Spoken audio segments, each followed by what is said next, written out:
Hi, my name is Wynne, and I've been given 6 minutes. I'm going to try to beat that. I'm the father of 3 children, 2 veterans, a daughter who is in nursing school and considers it to be the equivalent. She's actually at Marion and volunteers at Landmark, so you might know her, Lisa. Her name's Georgia. We were exposed to ICAN by Ralph and Joni Kahn several years ago. Quite innocently, it was in the context of Joni volunteering as a handler, socializing candidate dogs, taking them to restaurants. When we'd go to their house for dinner, there would be the current dog being trained. And it was interesting, but I didn't really understand it until a few years later when, as fate would have it, our involvement and exposure increased significantly when we lost our Marine son, Carrie, and the Kahns and Dave and Helen Tetrick sponsored a service dog, Thunder, in honor of our son. It was truly an inspirational thing and wonderful grief therapy for the entire family. And during that process, we stood witness to the full circle of how these dogs are selected and trained and then awarded. And one of the most satisfying things for us as a family was to attend the graduation of Thunder at the women's prison, meet with the handlers, really see firsthand the profound impact that working with these dogs had on the inmates and how it was life-changing for them. And then, of course, seeing the dogs awarded, seeing Thunder go to Sarah, and understanding how life-changing that moment was for them. Shortly after Thunder's graduation and the delivery to Sarah, my wife, Kathy, passed away after a battle with cancer. And again, the Kahns and Tetricks sponsored a service dog in her honor, High Q. And again, this act of kindness was an important part helping us with our grief. It was then our turn to sponsor a dog when close friends of our family lost their son. So the experience had really come full circle.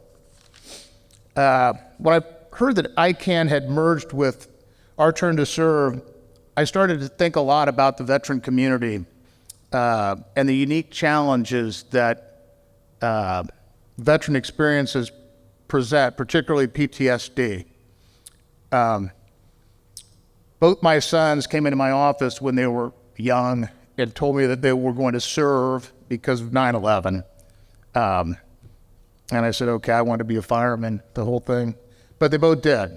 My son, Kerry, who's really Rob's older brother, an Irish twin, they were 14 months apart. He had 250 combat missions in Afghanistan and experienced loss of life and life-taking. This is almost inconceivable to the people in this room. He never spoke of it ever, not at least not to anyone who wasn't there with him.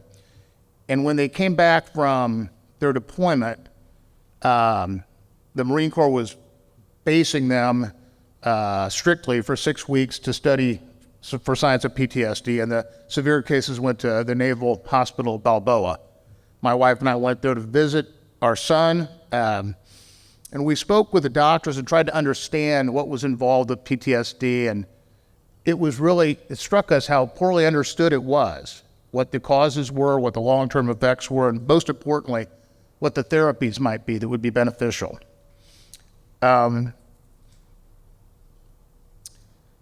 Shortly after he was discharged from the Marine Corps and started school in San Diego, we got him a dog, and it was amazing. This wasn't a service dog, it was just a companion dog, but it helped him deal with those dark moments when he would revisit some of the things, maybe some of the things Rex talked about. And you could see the calm and the peace that companionship brought to him.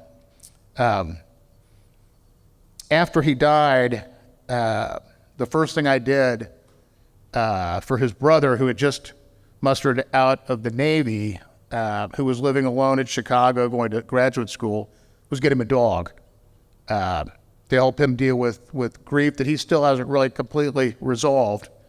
But it was kind of the same therapy probably Skylar experienced when he got his dog to help him deal with what was going on.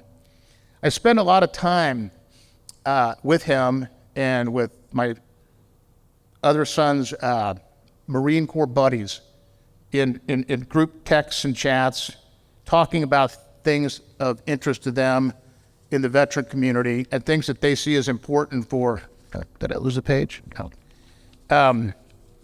And it's got me thinking a little bit about how the service dog can be applied to maybe alleviate some of the more harsh effects for veterans, whether they were in combat or not. There's a lot of stress that they face that is just hard to understand if you're not in the military. In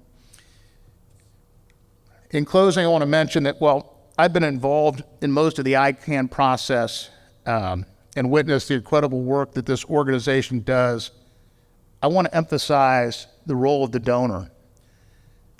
As has been said tonight, there's a huge unmet demand for these service dogs.